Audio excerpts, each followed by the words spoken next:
Hi everyone, a very warm and happy good morning to you all. How are you all doing? Awesome. Okay. So UPSC mains answer writing practice में आज हम GS2 का एक question देखेंगे, right of privacy as a fundamental right. Now ये question 2017 के अंदर आया था and it was a very very good question, क्योंकि उस वक्त पे फंडामेंटल राइट का राइट ऑफ प्राइवेसी की तरफ से एक बहुत ही हिस्टोरिक जजमेंट आया था सुप्रीम कोर्ट का. सो उसी पे बेस्ड एक क्वेश्चन आया था and today we will see कि किस तरीके से हम ये right of privacy as a fundamental right हमारा जो जजमेंट आया है, how can you use it into multiple answers. So let's jump into the question. 2017 का क्वेश्चन है, examine the scope of fundamental right in the light of the latest judgment of the Supreme Court on right of privacy. 2017 में आया था. क्या question पूछा है कि fundamental right का क्या स्कोप है. लेटेस्ट जजमेंट मतलब 2017 में जो पुट्टा स्वामी वाली जजमेंट है ना, वो आई थी, तो उसी पे पूछा है कि राइट ऑफ प्राइवेसी का क्या स्कोप है, मतलब अभी आप इसको कहाँ कहाँ यूज कर सकते हो. तो ये बड़ा ओपन एंडेड सा क्वेश्चन था. यहाँ पे आपको अपना मतलब जैसे अगर आप किसी कोचिंग का मटेरियल भी पढ़ोगे ना, तो आपको वहां पे भी कंटेंट मिल जाएगा, but this was a very open ended question कि you can definitely put your own thoughts if you had, मतलब not like completely out of the box thoughts, something which is very relevant and you which show you as an officer also. तो वो thoughts भी आप यहाँ पे रख सकते थे.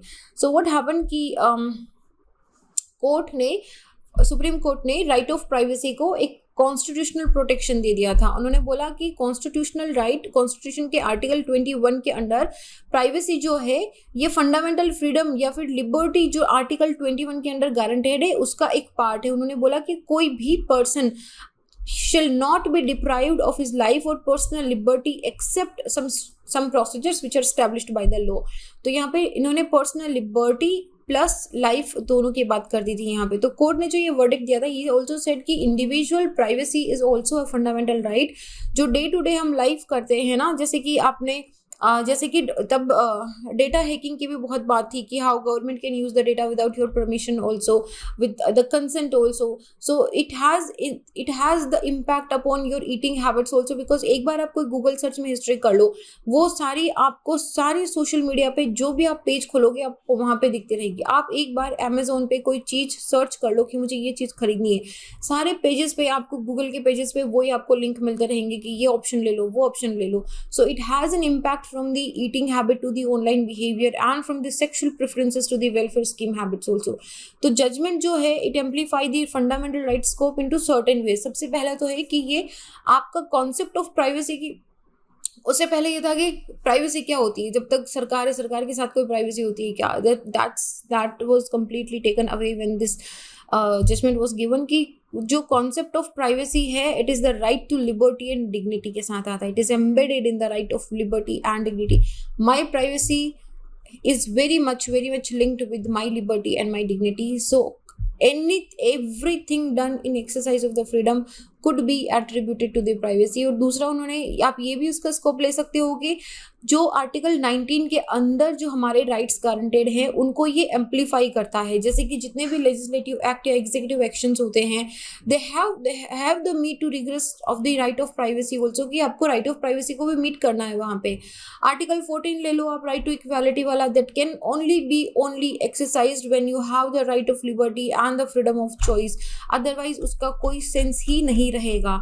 सो आर्टिकल 21 हो गया, आर्टिकल 19 हो गया, आर्टिकल 14 कवर हो गया.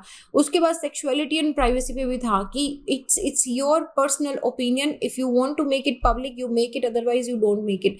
Section 377 which criminalize the concessional homosexual activity also between the two consenting adult, वो भी यहाँ पे invalidate हो गया था कि ये like this homosexuality was also legalized here. Not legalized in a very certain way, but invalidated हो गया था वो वहाँ पे. So it has definitely opened एक पूरा जो नया era of liberty for the homosexuals individuals है उनके लिए ओपन कर दिया था. सेम सेक्स मैरिज इंडिया के अंदर एक्सेप्टेंस आ गई थी. तो इसमें ना इन्होंने राइट ऑफ प्राइवेसी के 3 कोर बताए थे. पहला तो इन्होंने बताया कि personal autonomy, it's your choice, it's my consent whether I want to share some information or not, whether even though government might have some information but I want government to share that information with other people or not, that is my autonomy, that is my right. Freedom to make choices, I can make choice कि इनमें में से कौन सी चीज जो आप public में डाल सकते हो, आप नहीं डाल सकते हो। मेरा जेंडर, मेरी एज, मेरा date of birth, my name, my surname, my Mr, Mrs, am I married, am I not married, anything, that is my freedom to make choice कि this information should go into the public and not, and the right to determine कि what is happening with the information you have taken from me. जैसे आप कोई application install करते हो या आप कोई फॉर्म फिल करते हो, तो दिस इज योर राइट कि यू पिक कि इनमें से कौन सी इन्फॉर्मेशन मुझे पब्लिक करनी है, नहीं करनी है, और जो इन्फॉर्मेशन पब्लिक होगी उसका आप क्या यूज कर सकते हो। जैसे आप फोन नंबर शेयर करोगे, ठीक है, कभी कभी हम लोग कुछ एप्लीकेशंस होती हैं, हम फोन नंबर शेयर करते हैं, then you must have the right कि मुझे वो मैसेज जो आपके एप्लीकेशन की तरफ से, आपके प्रोजेक्ट या इंस्टीट्यूशन की तरफ से आ रहे हैं वो आने चाहिए, नहीं आने चाहिए, किस तरीके मैसेज आने चाहिए, कौन सी इन्फॉर्मेशन आप शेयर करोगे और क्या उसका यूटिलाइजेशन होगा, ये सारा मेरा राइट रहेगा, and that was the right of privacy.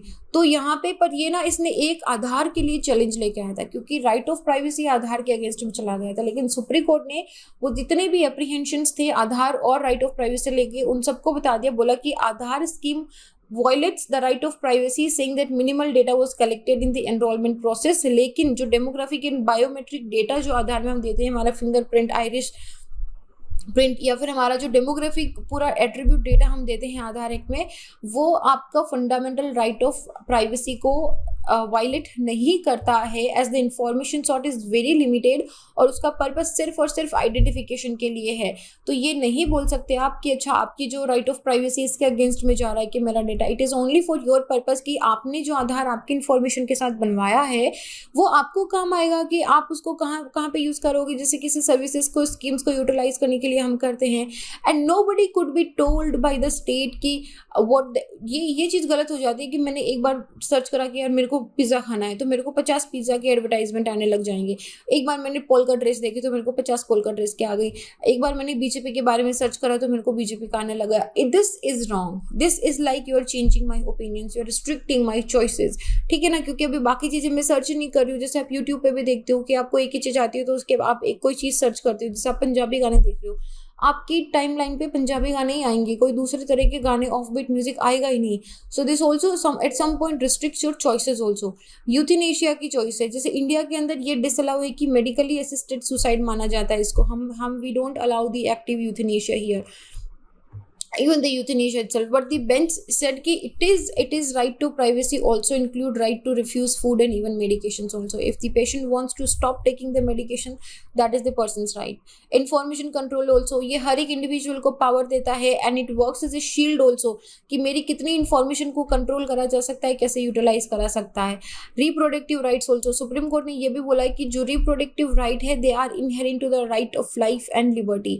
तो लाइक प्राइवेसी, तो राइट इज ऑल्सो नॉट, अगर ऐसे आप एग्जैक्ट टेक्स्ट में देखोगे कॉन्स्टिट्यूशन में तो ये आपको नहीं दिखेगा मेंशन में, लेकिन ये खुद का समझाया कॉन्स्टिट्यूशन का दिया हुआ राइट है, जिसमें one is derived from the right mention in the text also. Unauthorized taps also, कि आपने फोन टैप कर लिया कहीं पे, and then the privacy which is ruled by further and reinforcing protection against unauthorized surveillance also. Zero tolerance by making privacy a fundamental right by a 9-0 verdict, जैसे पुट्टास्वामी के अंदर दी थी, तो सुप्रीम कोर्ट ने इम्यूनाइज कर लिया था it against by simple legislative majorities also. तो जीरो टॉलरेंस भी था। तो एज यू कैन सी कि there are multiple ways, scope था फंडामेंटल कि आप किस तरीके से राइट ऑफ प्राइवेसी को फंडामेंटल राइट की तरह इम्बिट करके कहाँ पे को यूज कर सकते हो। तो एक चीज तो नहीं भूलनी चाहिए कि कोई भी फंडामेंटल राइट एब्सोल्यूट नहीं होता है, तो राइट ऑफ प्राइवेसी भी उसी तरीके से गाइडेड होना चाहिए, उसी तरीके से लिया जाना चाहिए।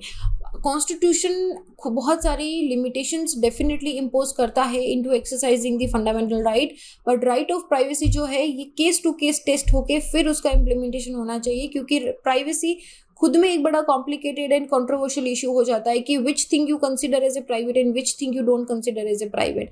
आप समझ सकते हो कि कोई प्राइवेट हो, लेकिन for world it might be the necessary information, ठीक है, for the other institution it might be the necessary information.